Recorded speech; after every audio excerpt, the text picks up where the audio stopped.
난 없으니 몸 어디든 죄가 허리다. 외로우나 즐거우나 저만 따라가오리니 어느 누가 막으리까 죽음인들 막으리까 어느 누가 막으리까 죽음인들 막으리까 바다로 저 천국 향할 때쯤에 개선풍 주시니 참 감사합니다.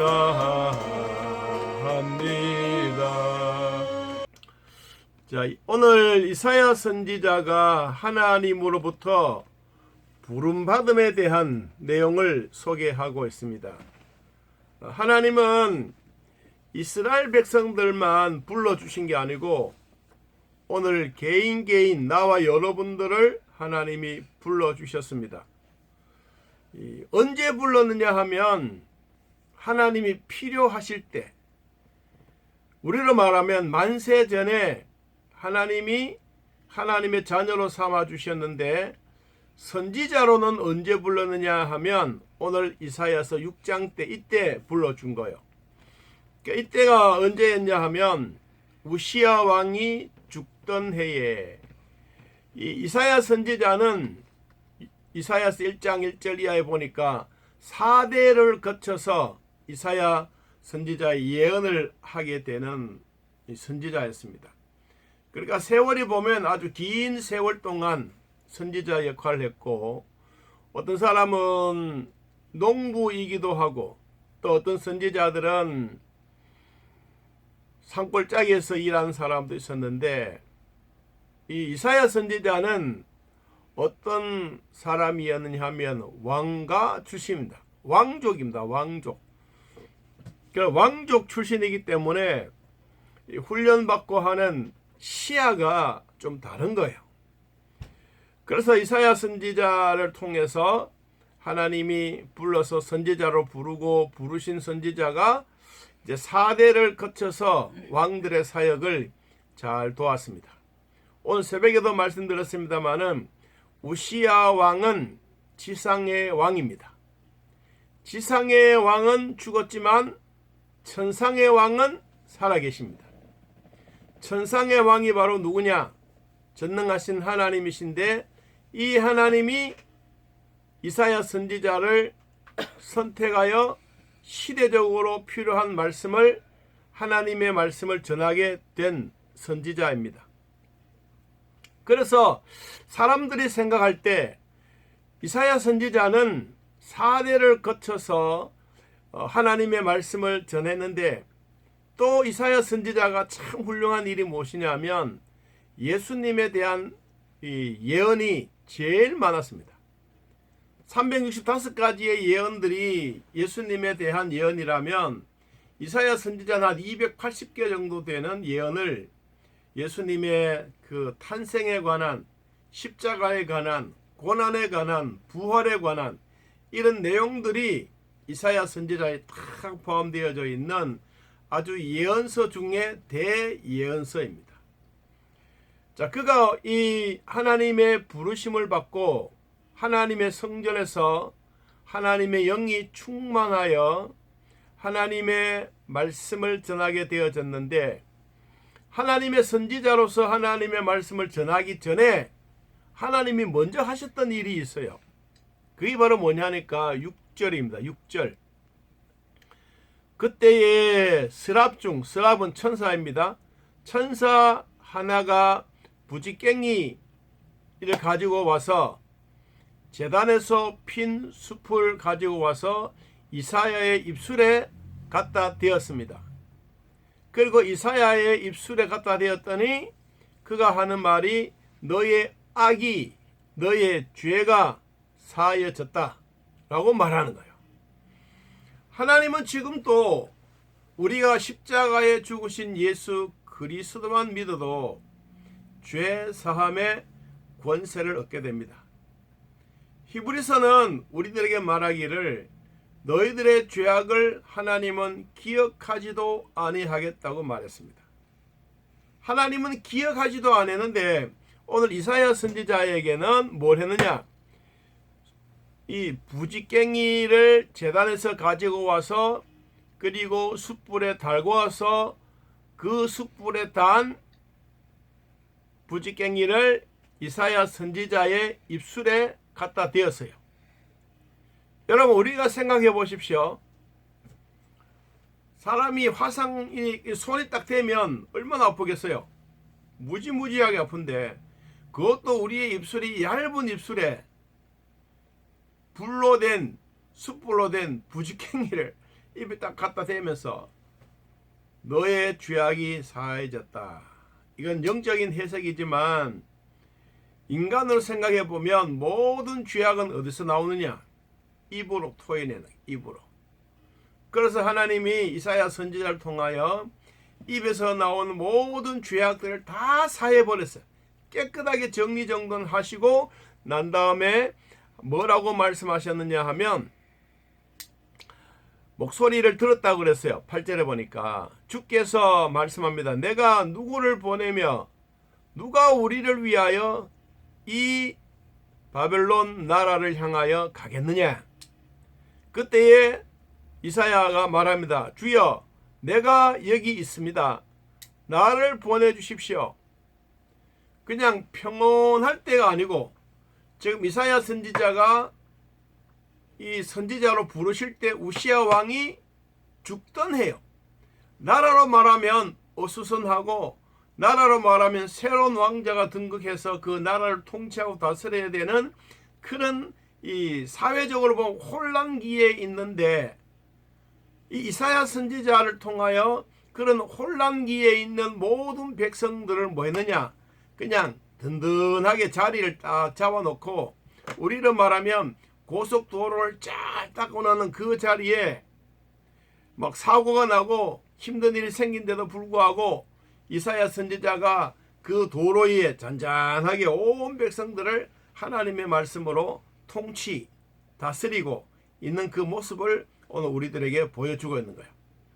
그래서 이 바벨론 나라가 침공해 오려고 할 때 이 이사야 선지자는 주여 나를 보내주십시오. 어디로? 전쟁 속으로.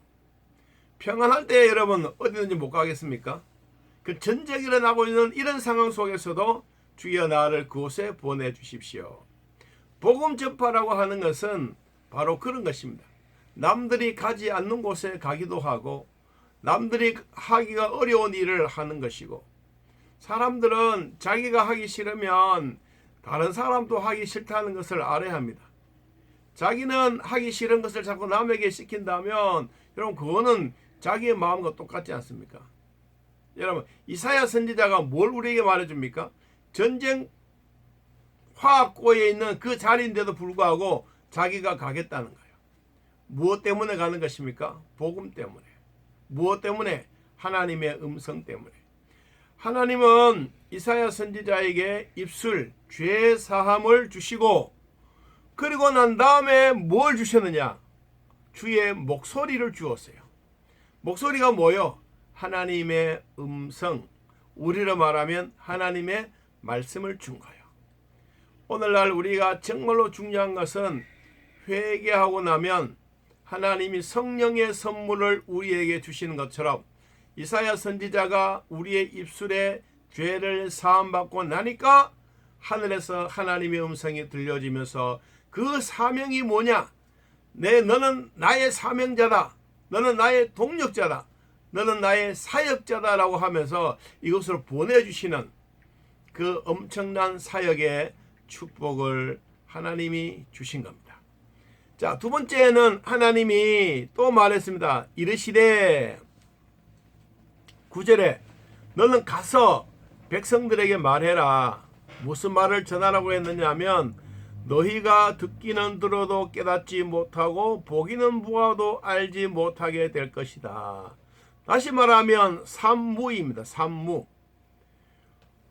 듣기는 들어도 깨닫지 못하고 보기는 보아도 알지 못하고, 뒤에도 보니까 눈이 감기게 되고 귀로 듣지 못하고 마음으로도 깨닫지 못하는 이러한 일이 생기게 된다라고 말했습니다. 우리가 전선에 가든지 사람과 사람 사이에 이야기를 하더라도 듣기는 들어도 그 대화가 올바르게 이루어지지 못하면 얼마나 답답하겠어요. 말이 안 통하는 게 아니고 내가 여러분과 같이 이렇게 대화를 하고 있는 중에 내가 하는 말에 대해서 이해가 안 되는 거예요. 여러분, 그러면 얼마나 답답하겠습니까? 내가 뭐 그렇다고 영어로 하는 것도 아니고 히브리어 하는 것도 아니고 내가 한국말을 가지고 열심히 전하는데도 불구하고 여러분들이 이해를 못한다면 이것보다 더 힘든 일이 어디 있겠어요?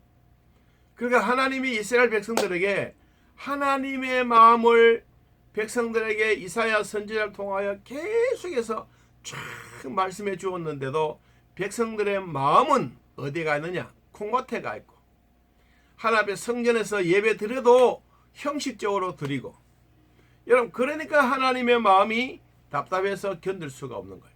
그래서 너희들은 듣기는 들어도 깨닫지 못하고 보기는 보아도 너희들이 이해가 안 된다. 그래서 또 말하고 있습니다. 10절에 이 백성의 마음을 둔하게 하며 그들의 귀가 막히고 눈이 감기고, 그렇지만 너희들은 내가 염려하건대, 내가 염려컨대 눈으로 보고 귀로 듣고 마음으로 깨닫고 다시 돌아와 고침을 받을까 하노라. 이 하나님이 이사야 선지자에게 이스라엘 백성들이 짐승의 주인은 아는데 이스라엘 백성들은 하나님을 알지 못하고 있는 이 안타까운 마음을 오늘 또 이렇게 표현을 했어요. 너희들이 눈이 감기고 귀로 들리지 못하고 마음으로 깨닫지 못하다.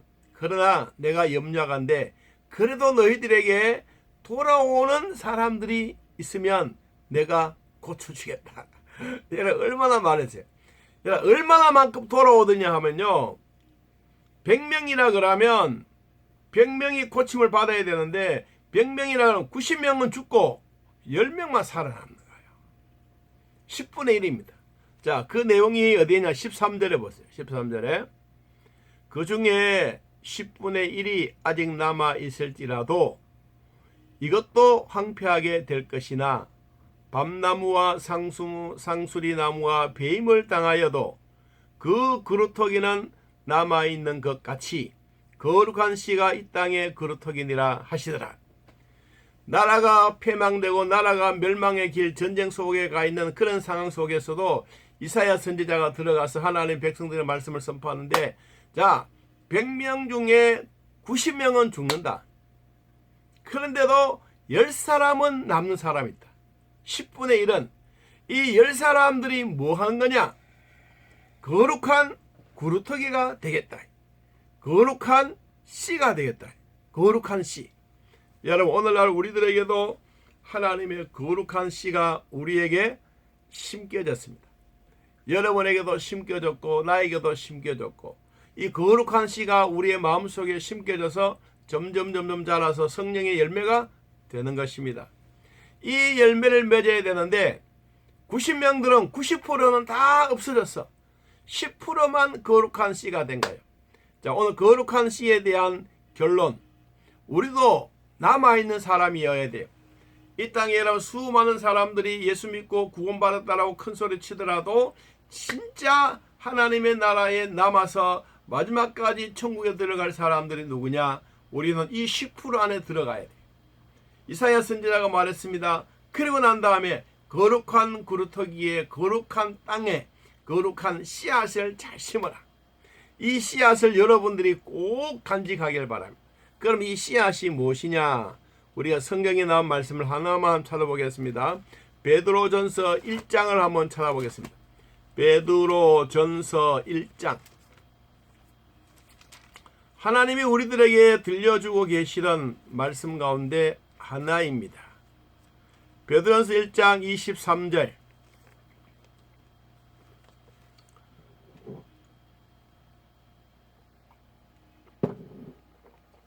자, 한번 읽어봅시다. 너희가 거듭난 것은 썩어질 씨로 된 것이 아니요 썩지 아니할 씨로 된 것이니 살아있고 항상 있는 하나님의 말씀으로 되었느니라. 아멘. 우리가 남아있어야 될 그 10% 가운데 진짜 필요한 것은 그 그루터기 속에, 공동체 속에 하나님의 거룩한 씨앗이 심겨져 있는 그 사람들이 누구냐? 하나님의 생명의 말씀, 거듭난 자들, 하나님부터 난 자들, 하나님의 가족들, 영접하는 사람들, 예수 믿는 사람들이라는 거예요. 이 사람들이 하나님의 거룩한 씨앗으로 되어 있기 때문에 이 씨앗은 살아있고 항상 있는 하나님의 말씀이라.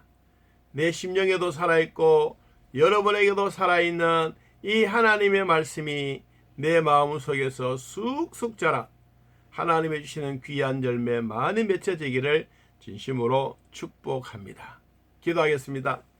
하나님 아버지, 우리가 하나님의 거룩한 씨앗, 남아있는 구루터기들, 많은 사람들이 죽고 없어져도 10%는 남아서 인류에 다시 생존에 번성하게 만들었던 하나님의 역사를 우리는 알고 있습니다.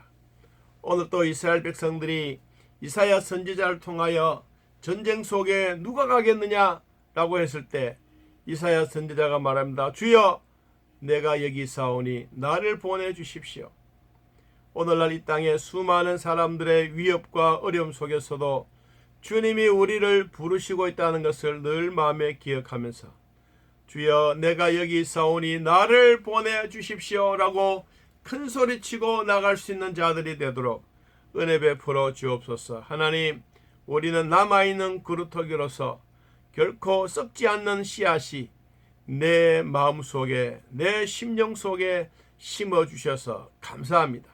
잘 자라게 하겠으니 하나님이여, 태풍 불어도 떨어지지 않는 열매가 되겠고 병충해가 심하게 오더라도 벌레들을 없애버리는 강력한 내 실력을 강하게 하여 자생력 있는 하나님의 백성들이 되어 이 땅을 정복하고 나무 믿는 하나님의 은혜로운 사람이 되고 싶사오니 우리 모두에게 축복해 주시고 성령으로 함께하여 주옵소서. 오늘도 우리를 보살펴 주실 하나님 기대하고 소망합니다. 예수님의 이름으로 기도하옵나이다.